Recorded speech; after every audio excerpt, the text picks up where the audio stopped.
কাদের হাতে থাকবে তৃণমূলের রাশ? নোটিশের জবাব দিতে ঋতব্রত তৃণমূলকে 25শে জুলাই পর্যন্ত সময় দিল জাতীয় নির্বাচন কমিশন। 6 জুলাই কমিশনের কাছে নথি জমা দিয়েছিল কালীঘাট তৃণমূল এবং ঋতব্রত তৃণমূল।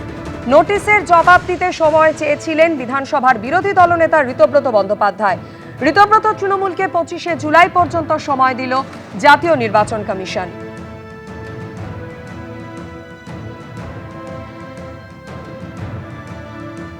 দল, লোগো, তহবিলের পর এবার 21শে জুলাই নিয়েও তৃণমূলের দুই শিবিরের দ্বন্দ্ব একেবারে চরমে।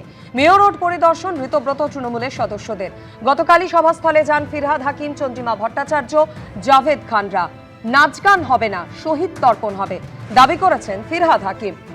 আর অন্যদিকে ভিক্টোরিয়া হাউসের সামনে অনুমতি না পেয়ে হাইকোর্টের দ্বারস্থ হল কালীঘাট তৃণমূল। মমতা বন্দ্যোপাধ্যায়কে ভয় পাচ্ছে বিজেপি, আর সেজন্যই ভিক্টোরিয়া হাউসের সামনে সভায় না আক্রমণ করেছেন বেলেঘাটা তৃণমূল বিধায়ক কুণাল ঘোষ। আগামী সপ্তাহেই 21শে জুলাইয়ে একটা তৃণমূলের একটা বার্ষিক শহীদ তর্পণ। এবারে তৃণমূল কংগ্রেসের দুটো 21শে জুলাই এবং ঋতব্রত বন্দ্যোপাধ্যায়ের যে তৃণমূল কংগ্রেস তার 21শে জুলাইয়ের প্রস্তাবিত যে জায়গা সেটা হচ্ছে মেয়র রোড। এবং অরূপ রায় এখানে আছেন। অরূপদা, 21শে জুলাই আপনারা এখানে পুলিশের অনুমতি পেয়েছেন বা কিভাবে করবেন? আমরা পুলিশের অনুমতি পেয়েছি। পুলিশ আমাদেরকে বলেছে যে মানুষের অসুবিধে না করে, রাস্তা বন্ধ না করে প্রোগ্রাম করার জন্য। সেই কারণে আমরা এই জায়গাটা বেছে নিয়েছি। এবারে তো কার্যত 21শে জুলাই তৃণমূলের তরফে দুটো হবে, মানে কালীঘাট তৃণমূল এবং আপনাদের তৃণমূল। সেটা আমরা জানি না। আমরা 21শে জুলাই আমরা বরাবর করে এসেছি, মানে প্রথম দিন থেকে 1993 সাল থেকে করে আসছি। তো সুতরাং আমরা আগামী দিনেও করব, আগামী 21শে জুলাইও করবো একইভাবে। সুতরাং এই বিষয়ে কোনো কে আর কে কী করলো না করলো আমরা এটা নিয়ে ভাবছি। আমরা যেভাবে এর আগেও হতো আমরা একই রকমভাবেই করব। আমাদের কেবলমাত্র কিছু সরকারের কিছু নিষেধাজ্ঞা আছে, যে জনসাধারণের রাস্তা টাস্তা আটকে করা যাবে না। আবার হাইকোর্টও বিভিন্ন সময় বারবার বলছে যে মানুষের চলাফেরার অসুবিধা করে কোনো জায়গাতে মিটিং করা যাবে না। আমরা এই কথাগুলো মাথায় রেখে জায়গাটা সিলেক্ট করেছি এখানটায়, এবং আমরা এই জায়গাতেই ডায়াস করে এখানটায় মিটিংয়ের যে অ্যারেঞ্জমেন্ট, এই অ্যারেঞ্জমেন্টটা আমরা করে দিচ্ছি। অনুমতি পেয়েছেন পুলিশ? আমরা এখানটা অলরেডি অনুমতি পেয়ে গেছি। আমরা আশা করি যে 21শে জুলাই যেভাবে প্রতি বছর দক্ষিণ কলকাতা থেকে মানুষ আসেন, এবারও তারা আসবেন। মমতা বন্দ্যোপাধ্যায় যে 21শে জুলাই পালন করবে সেখানে যাবেন না? দেখুন, ইনাম তো বলা যায় না যাবে না, এই বলার হিম্মত আমার নেই। তবে এটা বলতে পারি সংখ্যাটা আমাদের দিকে বেশি হবে। গান্ধী মূর্তির পাদদেশে করা তো অ্যাপ্রোপ্রিয়েট জায়গায়। তিনি তো সব আন্দোলন, হয়তো শহীদ স্মৃতি তর্পণ, বিভিন্ন জেলা থেকে আসবে, শহীদরা আসবেন, সঠিকভাবে তর্পণ করা হবে এটা বলতে পারি। এবারে শহীদ পরিবারের লোকরা আসবে, তাদেরকে তার তর্পণটা ঠিক হবে। 21শে জুলাই মাঝে যেই কারণে 21শে জুলাই সেইভাবে করে 21শে জুলাই হতো না, তার থেকে বিচ্যুতি ঘটে গেছিল। শহীদ পরিবারদেরকে দেখা যেত না, দেখা যেত সেলিব্রিটিদের। কিন্তু আমরা 21শে জুলাইটা শহীদ তর্পণেই করব। চন্দ্রিমা ভট্টাচার্য আপনাকে দেখতে পাচ্ছি, মমতা বন্দ্যোপাধ্যায় দীর্ঘদিনের সঙ্গে চন্দ্রিমাদি, একটা সময় দেখা যেত 21শে জুলাই এর আগের দিন মমতা বন্দ্যোপাধ্যায় যেতেন ওখানে নির্দিষ্ট জায়গায় এবং আপনারাও সঙ্গে থাকতেন। আজকে প্রেক্ষাপট বদলে গেছে, দুটো তৃণমূলের 21শে জুলাই, আপনি মেয়র রোডের 21শে জুলাইয়ে থাকছেন। দিন পাল্টেছে, দিন পাল্টায়, সময়ও পাল্টায়। আমি তো অনেকবার আগেও বলেছি, সময়ের সঙ্গে সঙ্গে নিজেদেরও পাল্টাতে হয়। আপনাদের এই প্রথম 21শে জুলাই যেখানে মমতা বন্দ্যোপাধ্যায় থাকবেন না,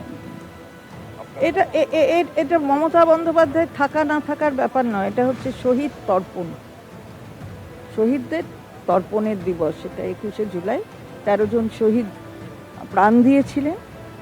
তারা কংগ্রেস করতেন তখন তারা প্রাণ দিয়েছিলেন। আমরা সেই শহীদদের স্মরণ করছি। এটা কে থাকলো না বড় কথা না। 21শে জুলাই নিয়ে চরমে টানাপোড়েন মেয়র রোড পরিদর্শন ঋতব্রত তৃণমূলের সদস্যদের। গতকালই সভাস্থলে যান ফিরহাদ হাকিম, চন্দ্রিমা ভট্টাচার্য, জাভেদ খানরা। ফিরহাদ হাকিম তিনি বলেন নাচ গান হবে না, শহীদ তর্পণ হবে। আর অন্যদিকে ভিক্টোরিয়া হাউসের সামনে অনুমতি না পেয়ে হাইকোর্টের দ্বারস্থ হয়েছে কালীঘাট তৃণমূল। ফিতে নিয়ে মাপার যোগ্যতা নেই। প্রত্যেক মানুষ যে কাজটা করেন তার একটা এক্সপার্টাইজ লাগে। আমি এখন একটা ফিতে নিয়ে আসতে পারতাম, সারাদিন ধরে আপনারা টিভিতে দেখাতে পারতেন, এগুলোকে প্লেইং টু দ্য গ্যালারি বলে। তো আমি এখানে ফিতে নিয়ে কিছু করতে পারবো না। আমরা সবাই এসে গেছি এখানে একটা টিম। আমি বলেছি না আপনাকে যে আমরা একটা টিম, মানে আমরা একটা কালেকটিভ। তো আমরা এই জায়গাটা আজকে দেখতে এসেছি এবং ডেকোরেটরের যারা ডেকোরেটর তাদের প্রতিনিধির জন্য আমরা ওয়েট করছিলাম। আমরা আগে এসে গেছিলাম, কারণ ফিতে নিয়ে যদি মাপতে হয় তাকে ওনাকে মাপতে হবে, একটা ডায়াগ্রাম বানাতে হবে। প্লেইং টু দ্য গ্যালারি তো হতে পারে, প্লেইং টু দ্য গ্যালারি করলে তো কাজ হয় না। Playing to the gallery has a different meaning. আমরা জায়গাটা সবাই দেখেছি, আমরা ঐক্যবদ্ধভাবে ঠিক করেছি এখানে হবে। এবার বর্ষার সময় সেখানে শিউলি সাহা দেখছি আমরা সবাই। তো আমরা এইখানে এই আলোচনাটা আজকে এবার ওরা জায়গাটা দেখবেন এবং ওনারাই হয়তো মাপবেন, মানে অবভিয়াসলি সেটা আজকে মাপতে পারেন, কালকে মাপতে পারেন, ওনারা ডায়াগ্রাম দেবেন যেভাবে হয়। বিজেপি ভয়টা তো পাচ্ছে মমতা বন্দ্যোপাধ্যায়কেই, তো সেই কারণে ভিক্টোরিয়ার সামনেটা আমাদের দিতে তারা চাইছেন না। যদি কাউকে মেয়র রোড দেওয়া যায় তো তাহলে কাউকে ভিক্টোরিয়ার সামনেটা দেওয়া যায় না। আধ বেলার জন্য একটা রাস্তার অর্ধেক আমরা যদি নিই তাতে কার কি সমস্যা আছে? ওই জায়গায় গণহত্যা হয়েছে। তো এখন ওনারা তো ঠিক করছেন যে ওদের বি টিমকে ওনারা প্রমোট করবেন। তো বি টিমকে প্রমোট করার জন্য তৃণমূলকে ডিস্টার্ব করা হচ্ছে। এই প্রথম 21শে জুলাই আপনারা পালন করছেন, যেখানে অ্যাবসেন্ট থাকবেন মমতা বন্দ্যোপাধ্যায়, আপনারা কি আহ্বান জানাবেন? অনেক আমাকে কেউ কোনোদিন নেমন্তন্ন করেন। আমরা শহীদ দিবস পালন করব, মানে কোনো উৎসব নয়, কোনো নাচ গান নয়। ঋতুব্রত ছিল না যখন 21শে জুলাই হয়েছিল, উনি যেই পার্টিতে বিলং করতেন সেই পার্টি তো ওয়াজ দ্য পার্টি উইচ যা যে গুলি চালিয়েছিল। তা এখানে দাঁড়িয়ে তা আমরা তো, আপনারা তো জানেন, আমরা তো we are waiting for the permission and if not we are moving the court. Let's see what will be decide. আমাদের পুলিশ আমাদের কনসেন্ট দিয়েছেন, আমরা সেই মতো গান্ধীমতির পাদদেশে আমরা 21শে জুলাই করব। এত বড় প্রোগ্রাম সফল করা যাবে না, তাই আজকে থেকেই আমরা মঞ্চ শুরুর কাজ শুরু করব। 21শে জুলাই নিয়ে এই টানাপোড়েনকে কটাক্ষ করেছেন বিজেপি সাংসদ তথা কেন্দ্রীয় প্রতিমন্ত্রী সুকান্ত মজুমদার। তিনি বলছেন 21শে জুলাই এমনি ফ্লপ হবে, লোক আসবে না, তার থেকে যে লড়াইটা হচ্ছে সেটা দেখুন আর তার মজা নিন। অন্যদিকে দিলীপ ঘোষ কি বলেছেন তাও শোনাবো। দেখুন 21শে জুলাই এমনিই ফ্লপ হবে, লড়াই দেখুন, মজা নিন, লোক তো আসবে না। অতএব 21শে জুলাই দেখতে পাবেন না আপনারা কিছু। আপাতত যে লড়াইটা হচ্ছে ওটাই দেখুন, ওটারই মজা নিন। টিএমসিদের মধ্যে কে এগোলো আর কে পিছলো সেটা নিয়ে চিন্তা নেই। পুরো পশ্চিমবঙ্গকে যারা পিছিয়ে দিয়েছে তারা নিজেদের মধ্যেই কম্পিটিশন করতে পারে, সারা ভারতের সঙ্গে কম্পিটিশন করতে পারেনি। তাই বাংলাদেশের সঙ্গে জোড়া চক্রান্ত চলছিল, তার থেকে বাংলা মুক্তি পেয়েছে। সামনে তাকান, এগিয়ে চলুন, যে পিছনে থাকছে থাকুক। এবিপি আনন্দ, এগিয়ে থাকে, এগিয়ে রাখে।